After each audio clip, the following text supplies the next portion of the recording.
Assalamualaikum warahmatullahi wabarakatuh. Kita lanjutkan materi berikutnya terkait tentang kehumasan dengan subtopik kemampuan sekolah kader dalam pendekatan kepada kelompok masyarakat. Tujuan pembelajaran pada saat ini adalah agar peserta diharapkan memahami kerja peran humas dan mampu melakukan pendekatan kepada kelompok masyarakat sebagai dalam upaya mewujudkan pengawasan partisipatif. Saudara-saudari sekalian, yang bahwa sebelum kita melaksanakan pendalaman materi ini lebih lanjut, maka ada beberapa pengertian atau istilah yang mesti kita pahami terlebih dahulu. Pengertian tentang apa itu humas, yang selanjutnya apa itu namanya stakeholder. Nah, ini penting karena memang materi ini lebih lanjutnya adalah membahas tentang kemampuan para kader dalam melakukan hubungan dengan masyarakat nantinya. Nah, secara umum humas adalah hubungan kemasyarakatan, di mana itu adalah komunikasi dua arah dari suatu lembaga, individu atau organisasi kepada pihak luar. Jadi ada internal dan di luar. Dan yang dimaksud dengan stakeholder di sini tentu adalah pemangku kepentingan. Nah, tentu di sini pemangku kepentingan dalam hal ini adalah yang ada ikatan yang ada kepentingan di antara hubungan tersebut. Sebagai contoh, di kelompok masyarakat itu ada beberapa stakeholder yang dapat kita petakan, mulai dari kelompok partai politik, dari kelompok mahasiswa, ada kelompok organisasi kemasyarakatan, dan kelompok-kelompok lainnya. Nah, terkait untuk kita lebih lanjut memahami pemangku kepentingan tersebut, ya, di dalam upaya kita melakukan upaya mempengaruhi, menyampaikan pesan kita, ya, terkait dengan humas yang akan kita sampaikan, maka ada 3 kata kunci di situ. Ada namanya pemangku kepentingan bersifatnya itu adalah kunci, utama, dan pendukung. Nah, yang kunci ini adalah yang memiliki kaitan erat, ya, terkait dengan kepentingan. Dan untuk pendukung ini artinya tidak memiliki kepentingan secara langsung, tapi ini juga dapat mempengaruhi terkait dengan peran humas itu sendiri. Dan selanjutnya adalah yang utama. Nah, utama ini tentu yang berhubungan secara langsung terkait dengan pesan atau hal-hal yang ingin kita sampaikan secara langsung. Kelompok masyarakat tadi sebagaimana dijelaskan ada yang bersifat kunci, utama, dan pendukung. Tentu di sini adalah memiliki kepentingan langsung yang dengan kita sebagai penyelenggara pemilu atau di bidang kepemiluan, ya. Nah, tentu para kader di sini adalah nantinya yang intent bergerak mengedukasi atau melakukan partisipatif di bidang kepemiluan. Nah, yang stakeholder kunci di sini sebagai contoh adalah ini dari kepolisian, kejaksaan, pemerintahan, baik pemerintah pusat maupun pemerintahan daerah. Yang stakeholder kunci di sini adalah masyarakat pemilih itu sendiri, atau yang disebut dengan pemilih, dan penyelenggara pemilu. Nah, di sini penyelenggara pemilu ada namanya KPU maupun Bawaslu. Yang stakeholder pendukung di sini adalah seperti organisasi kemasyarakatan, ya, LSM, dan organisasi kepemudaan lainnya. Nah, dalam memahami pengaruh kepentingan ini tentu harus ada namanya juga alur komunikasi atau isu-isu strategis yang nantinya yang dibangun dengan para stakeholder tersebut. Nah, tentu di sini kita harus mendalami terlebih dahulu apa yang dinamakan tahapan pengelolaan relasi ya dengan stakeholder. Nah, ada beberapa tahapan, diantaranya adalah merancang isu strategis sesuai karakteristik pemangku kepentingan. Nah, contoh tadi ada 3 kategori tadi ya, ada pemangku kepentingan atau stakeholder yang sifatnya adalah stakeholder kunci, utama, dan pendukung. Nah, yang selanjutnya adalah menyusun program kerja sesuai dengan karakteristik stakeholder atau pemangku kepentingan. Yang selanjutnya monitoring dan evaluasi.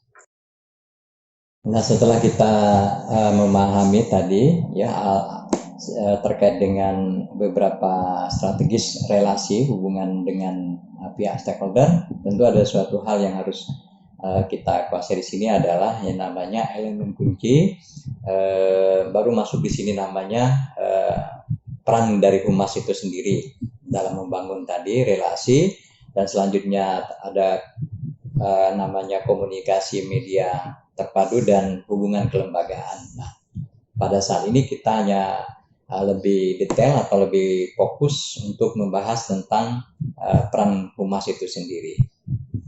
Nah, selanjutnya para peserta sekolah kader kita memasuki namanya peran kehumasan. Nah, peran kehumasan di sini adalah bagaimana hubungan kita atau relasi kita dapat mempengaruhi kelompok masyarakat atau dari kelompok stakeholder tersebut tadi yang sudah disampaikan sebelumnya. Nah, di sini ada beberapa peran humas ya yang penting di dalam melakukan tugas-tugasnya nanti. Di sini ada namanya pencitraan, di mana humas adalah dapat memberi citra atau mengangkat citra dari suatu lembaga. Nah, dalam hal kepemiluan tentu di sini adalah penyelenggara pemilu. Dalam hal ini khususnya adalah Badan Pengawas Pemilu ya. Nah, yang selanjutnya adalah kepercayaan publik. Nah, tentu di sini dengan hubungan masyarakat yang baik ya, penyampaian informasi yang baik. Nah, tentu di sini meningkatkan kepercayaan publik kepada diri kita atau suatu lembaga. Nah, tentu di sini diharapkan adalah Bawaslu itu sendiri. Yang selanjutnya adalah hal-hal yang sifatnya krusial, di mana dapat mengeliminir ya atau mengeliminir yang ada suatu hal isu yang krusial yang ditimbulkan dari suatu proses kerja-kerja dari lembaga Bawaslu. Dan selanjutnya adalah ini merupakan sebagai wajah lembaga ya, lembaga di mana humas adalah menampilkan inilah lembaga, dan istilah bahasa lain atau bahasa marketing ini adalah namanya branding. Nah, tentu di sini membangun image atau branding yang positif bagi pemangku kepentingan. Nah, tentu untuk lebih lanjutnya para siswa sekolah kader untuk dapat menguasai juga yang namanya tugas-tugas kehumasan tersebut. Nah, tugas utama dari kehumasan adalah memberikan pelayanan informasi kepada stakeholder atau pemangku kepentingan tadi ya. Nah, di sini tentu dapat menjalin juga kerjasama sebagaimana telah diuraikan sebelumnya. Nah, tentu di sini selain kerjasama secara mandiri, tentu dapat juga disupport oleh dari divisi lain, itu namanya hubungan antar lembaga ya. Nah, tapi yang pasti di sini bahwa pelayanan informasi ini penting biar agar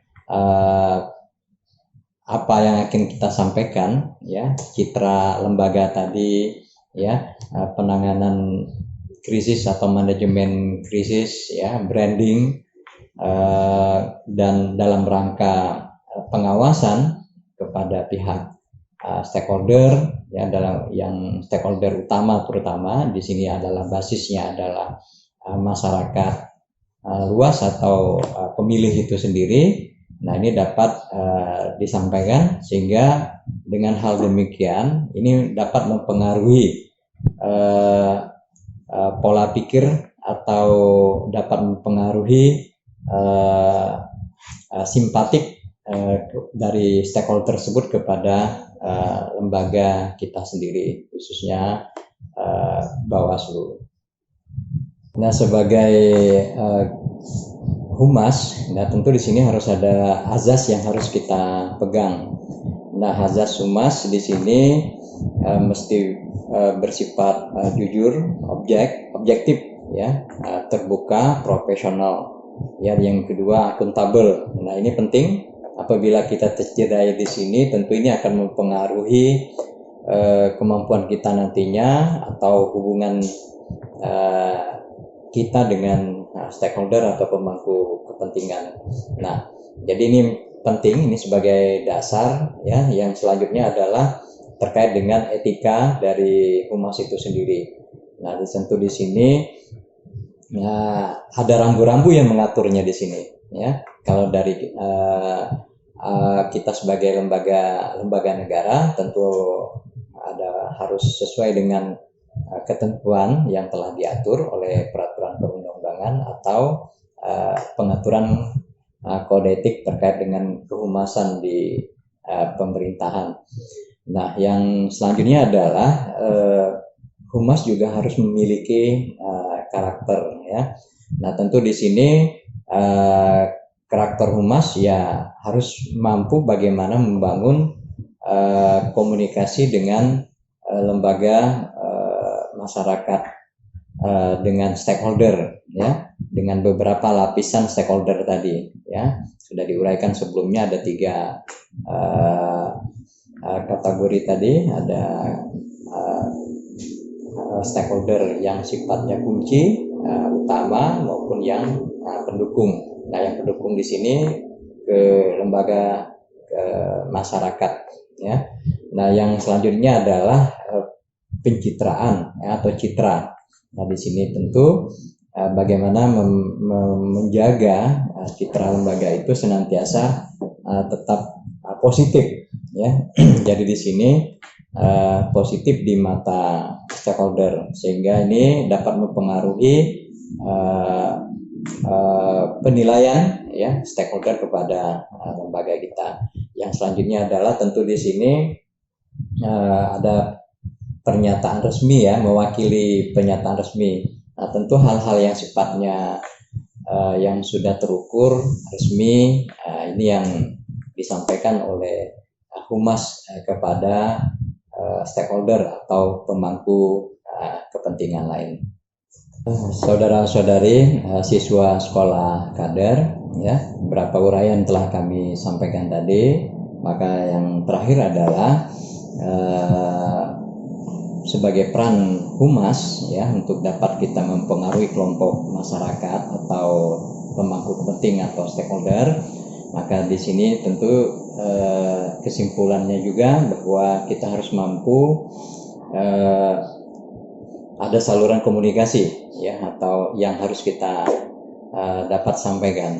Nah, tentu di sini untuk saluran komunikasi inilah nanti yang menyampaikan informasi maupun terkait dengan kinerja atau fungsi pengawas kepada stakeholder tersebut. Nah, tentu bisa bersifat konvensional. Konvensional di sini tatap muka secara langsung. Yang selanjutnya bisa melalui media-media yang tersedia, baik itu media massa cetak, elektronik, ya, dan media online. Nah, di sini selanjutnya kekuatan dari humas tentu nanti masing-masing kemampuan kita nanti mengolah, mengembangkan. Nah, kami pikir ini yang dapat kami sampaikan pada kesempatan ini. Kami yakini bahwa saudara-saudari siswa sekolah kader dapat mengembangkan lebih lanjut sehingga apa yang ingin disampaikan dan relasi hubungan dengan pihak stakeholder dapat berjalan dengan baik dan dapat mendapatkan poin positif. Nah, dan mengeliminir yang sifatnya negatif atau dapat menetralisir suatu bentuk krisis. Demikian kami akhiri. Selamat melaksanakan tugas belajar yang lain, selamat melaksanakan aktivitasnya kembali.